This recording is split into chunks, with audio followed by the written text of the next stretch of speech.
रात के 8 बज चुके हैं और मैं हूं आप सभी का अपना शाबिज़ मलिक और हाज़िर हूं आप लोगों के सामने फिर से एक क्राइम की कहानी को लेके, एक क्राइम की घटना को लेके। आज की कहानी पे आप लोगों को लेके चलूँ, लेकिन उससे पहले एक बड़ी-सी अपडेट मैं आप लोगों को दे देता हूं। दरअसल जो बागपत ट्रिपल मर्डर हुआ है, मौलाना के परिवार के जो 3 सदस्यों का बड़ी ही बेरहमी के साथ में कत्ल किया गया। उसमें पत्नी और 2 छोटी-छोटी बच्चियाँ थीं, जिनका कत्ल किया गया। और उस समय इस घर के जो मौलाना थे, जो कि मस्जिद में रहा करते थे, वो देवबंद गए हुए थे। जो वहाँ पर अफ़गानिस्तान के विदेश मंत्री आए हुए थे, तो उनके स्वागत के लिए गए हुए थे। तो पहले तो इस कहानी के अंदर ये आया कि जब पुलिस के पास मामला पहुंचा, तो पुलिस ने जब छानबीन की और सीसीटीवी कैमरा ये सारे खंगाले, हालांकि सीसीटीवी कैमरा उस मस्जिद के बंद कर दिए गए थे। यानी कोई तो ऐसा था जो उस मस्जिद के बंद सीसीटीवी कैमरा करने की वजह जानता था, कहाँ से बंद होंगे ये जानता था। लेकिन उसके बाद में पुलिस ने जब छानबीन की, तो पुलिस को पता चला कि 2 बच्चे इस मस्जिद के अंदर घुसते हुए दिखाई पड़े। दोनों बच्चों को अरेस्ट करा गया। हालांकि उन्होंने क्या किया क्या नहीं किया ये सीसीटीवी में कैद नहीं हुआ, क्योंकि उससे पहले सीसीटीवी कैमरा बंद हो चुका था। अब सवाल यह है कि उन 2 बच्चों को गिरफ्तार किया गया, उन दोनों से पूछताछ की गई, तो उन दोनों बच्चों ने अपना जुर्म कबूल किया। पुलिस ने उनसे पूछा कि कत्ल करने के पीछे क्या वजह है, तो उसमें से वो दोनों बच्चे बताते हैं कि हम जब भी इमाम साहब से पढ़ने के लिए आते थे, तो कई बार ऐसा होता कि पढ़ने में कुछ मिस्टेक होती, कुछ गलती हो जाती, तो इमाम साहब बड़ी ही बेरहमी के साथ में हमें मारा करते थे, पीटा करते थे। अच्छा, कई बार ऐसा होता कि इमाम साहब नहीं होते, तो उनकी जो पत्नी इसराना थी वो हमें पढ़ाया करती, और जब वो पढ़ाती और हमें पढ़ने में कोई गलती होती तो वो मारती पीटती। यानी दोनों ही तरफ से हमें आराम नहीं था। इसलिए हमने सोच लिया था कि मौलाना को सबक सिखाना है। और जैसे ही हमें पता चला कि आज मौलाना घर पे नहीं है, तो उसके बाद में हम इनके घर पे आ गए। हमने पत्नी का कत्ल किया। हालांकि दोनों बच्चों का कत्ल करने का हमारा कोई इरादा नहीं था, क्योंकि लेकिन बच्चियों ने देख लिया था, तो इसलिए मजबूर उन्हें भी कत्ल करना पड़ा। कत्ल कर कर हम लोग छत के रास्ते से भाग कर निकल गए।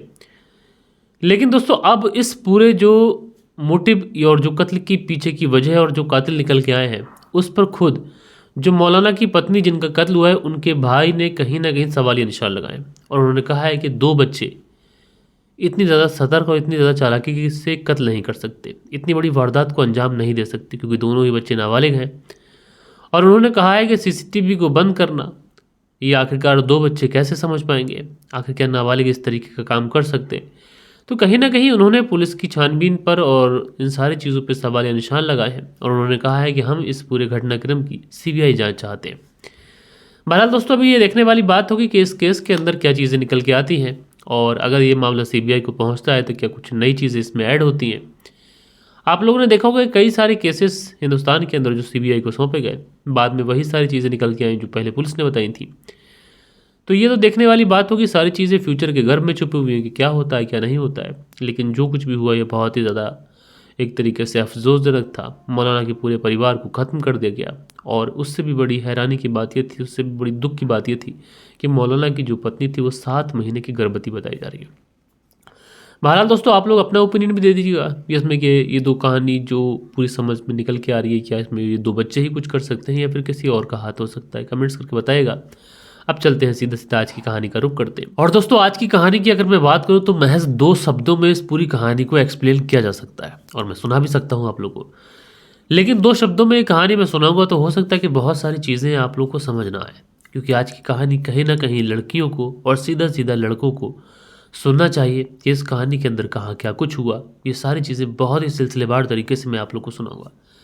लेकिन आप लोगों से रिक्वेस्ट है कि चैनल पर अगर आप लोग पहली बार आए हैं तो चैनल को सब्सक्राइब करें, साथ के साथ जो बेल आइकन रहता है उसे प्रेस करें, ताकि हमारी जितनी भी क्राइम डॉक्यूमेंट्रीज आप लोगों तक पहुंचाई जाती हैं टाइम पर पहुंच सके, और आप लोग हमारी क्राइम डॉक्यूमेंट्रीज को सुन सकें। तो फिर चलते हैं सीधा सीधा इस कहानी का रुख करते हैं। दोस्तों, आज की कहानी की बात करें तो आज की कहानी दिल्ली से है, और इसी दिल्ली में एक जगह लगती है कुटला मुबारकपुर, और इसी कुटला मुबारकपुर में बहुत सारे लोग रहा करते हैं। अमूमन दोस्तों, दिल्ली के अंदर बहुत बहुत दूर से लोग आकर काम करते हैं। कुछ लोग अपनी सर्विस पे जाते हैं, तो कुछ लोग अपने काम पर जाते हैं। अच्छा, ज़्यादातर जो लोग हैं ये फ्लैट लेकर रहते हैं, और कई कई मंजिल दिल्ली में मकान होते हैं। तो दिल्ली में अक्सर लोग रहते हैं, तो किसी को किसी से कोई मतलब नहीं। कोई अपने काम से जा रहा है तो कोई अपने काम से जा रहा है, किसी को कोई फ़र्क ही नहीं पड़ता है कि पड़ोस में कौन रह रहा है कौन नहीं रह रहा है। अब वैसे तो सारी चीज़ें ठीक ठाक चल रही थी, लेकिन बात करें अब से महज 4 से 5 दिन पहले की ये बात है कि एक व्यक्ति सुबह सुबह अपने ऑफिस जाने के लिए निकलते हैं। अब जैसे ही ऑफिस जाने के लिए निकलते हैं, तो इनको अजीब सा कुछ महसूस होता है, जैसे किसी की कराहने की आवाज़ है। फिर सोचते हैं, चीज़ों को इग्नोर करते हैं, कहते हैं चलो मैं अपनी ड्यूटी जाता हूँ। हो सकता है कि किसी की तबीयत ठीक ना हो, अब ऐसे किसके कमरे में जाके पूछूं कि भैया क्या हुआ है। लेकिन फिर भी इनके जहन में, इनके दिमाग में कुछ ऐसा आता है कि चलो यार एक बार देख लेता हूँ, आखिरकार ये आवाज़, ये एक थोड़ी बहुत आहट कहाँ से मिल रही है। उसके बाद में ये व्यक्ति जो थे वो ऊपर की साइड सीढ़ियों पर चढ़ने की कोशिश करते हैं। अब जैसे ही सीढ़ियों पर पहुँचते हैं, तो अभी ये महज आधी सीढ़ियों पर ही पहुँचे थे कि इनके सीढ़ियों पर इनको दिखाई पड़ता है कि कुछ खून की बूंदें बहती हुई आ रही हैं। अब जैसा इनको दिखाई पड़ता है, थोड़ा सा और ऊपर बढ़ते हैं तो देखते क्या है कि फर्श पर खून ही खून बिखरा हुआ है। लिहाजा दौड़ के भाग के ये नीचे उतरते हैं। नीचे उतरने के बाद में चीखते हैं, चिल्लाते हैं, शोर मचाते हैं। अच्छा दोस्तों, सुबह सुबह का वक्त था, लोग अपने कामों पर जाने के लिए निकले ही थे। कुछ लोग अपने ऑफिस जा रहे थे, कुछ लोग अपने काम पर जा रहे थे, कुछ मेहनत मजदूरी के लिए जा रहे थे। अब जैसे ही इस व्यक्ति की चीखने चिल्लाने की सुबह सुबह आवाज़ सुनते हैं तो सारे लोग इसकी साइड भागते हैं। अब इसकी साइड भागते हैं दोस्तों, क्योंकि इसने जो देखा था उसे देखने के बाद में कोई भी चकरा जाए। आमतौर पे ऐसा लोग ऐसा दृश्य देखते नहीं हैं। बाकी के लोग पहुंचते हैं, वो सब भी वही चीज़ें देखते हैं तो उनको भी बड़ी हैरानी होती है, उनके भी होश गुम हो जाते हैं कि ये क्या हो गया।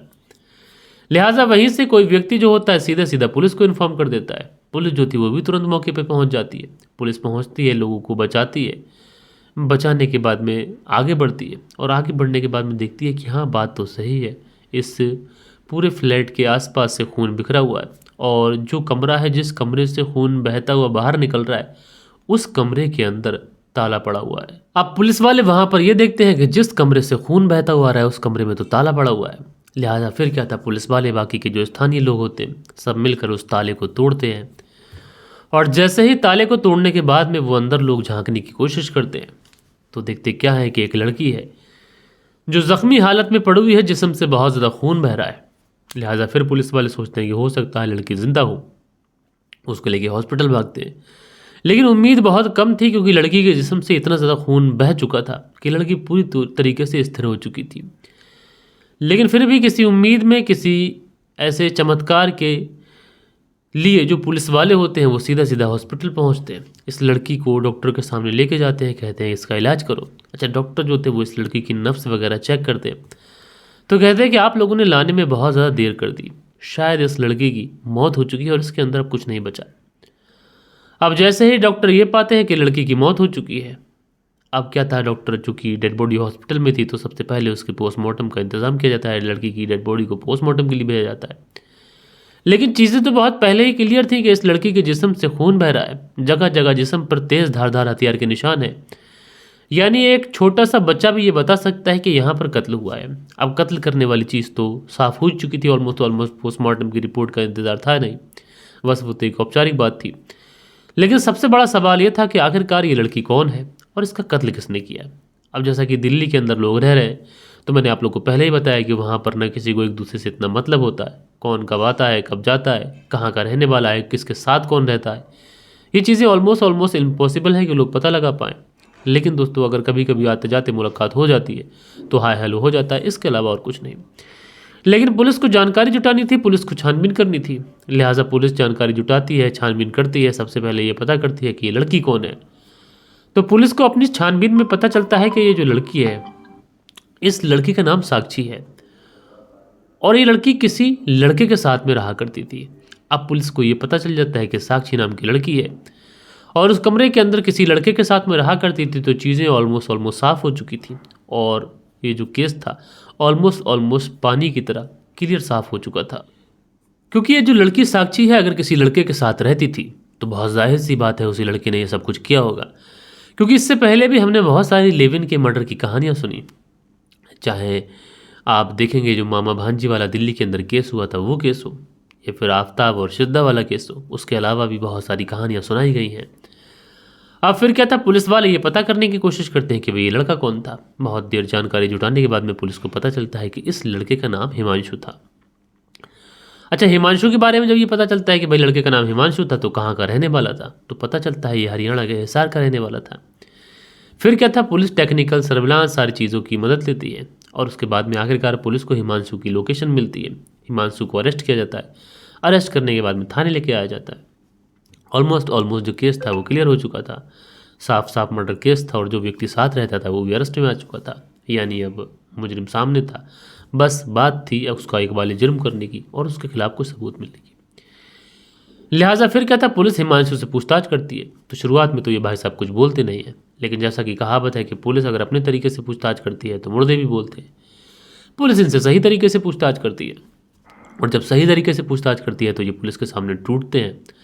और जो कहानी सुनाते हैं, ये कहानी आप लोग को बहुत कुछ समझाएगी भी, बहुत कुछ सिखाएगी भी और बहुत कुछ बताएगी भी। और अब आप लोग पूरी कहानी हिमांशु की जुबानी सुनिए। दरअसल दोस्तों, आजकल के दौर में आप इंस्टाग्राम फेसबुक यूज़ करते हैं तो आप लोग देखते हैं कि बहुत कम कम उम्र के लड़के जो हैं वो कुछ इस तरीके की स्टेटस लगाते हैं, कुछ इस तरीके का फ़ोटो लगाते हैं।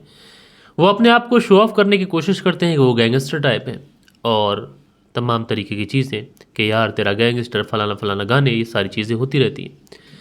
और लोग जो है, लड़के जो है अपना भौकाल बनाने के लिए इस तरीके के फ़ोटो, इस तरीके के सोशल मीडिया पर पोस्ट करते हैं और इसी तरीके की ज़िंदगी जीना चाहते हैं।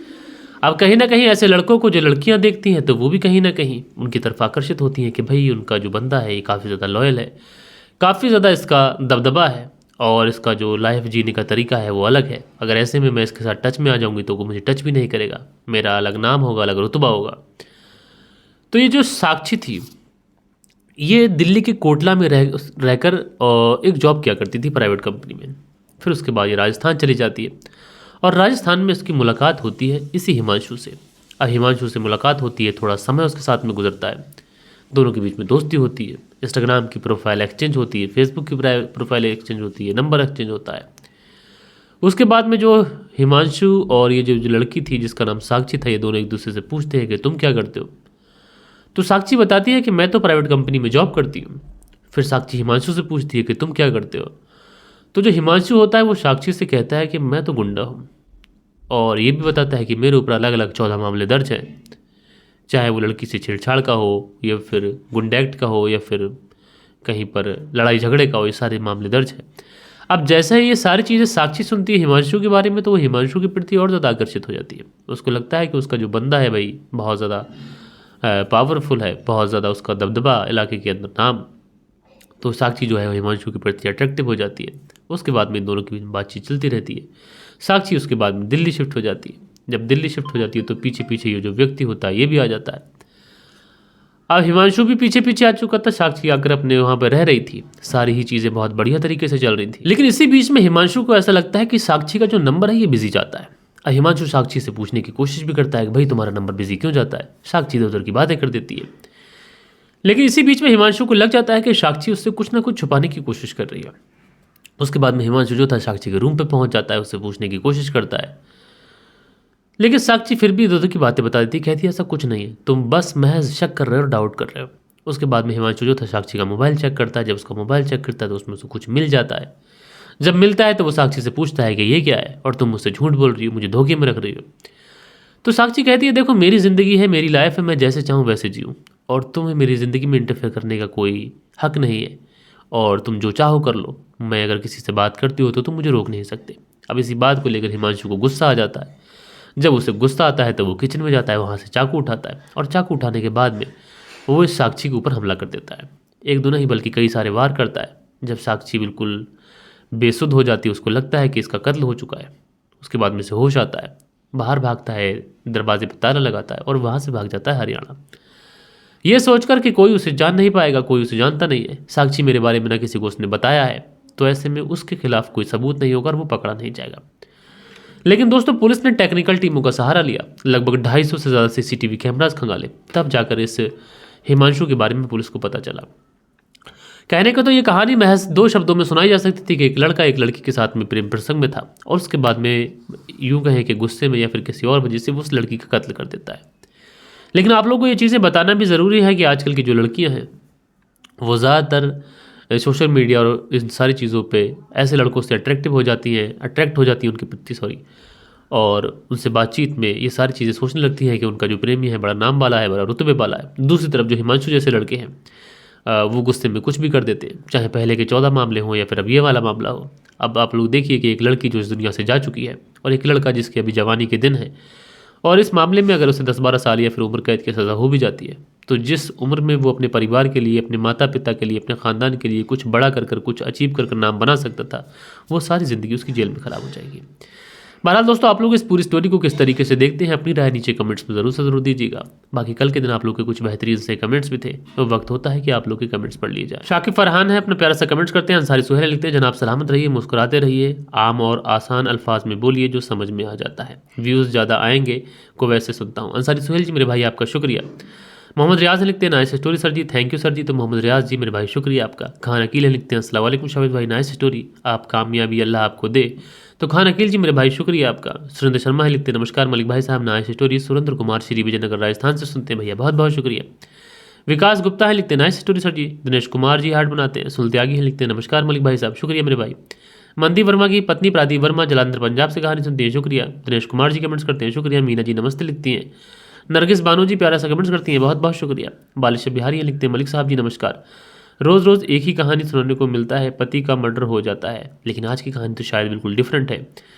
और लिखते हैं, आज की कहानी बहुत कम समय में पूरी हो गई, शुक्रिया मेरे भाई। उसके बाद में युवराज हैं, लिखते हैं, बिग ब्रो आपके सुनाने का अंदाज़, आपका बोलना सब ठीक है, डोंट वरी, एक दिन आपका होगा, थैंक्स। युवराज सिंह दिल्ली से कहानी सुनते हैं, तो युवराज सिंह जी मेरे भाई शुक्रिया।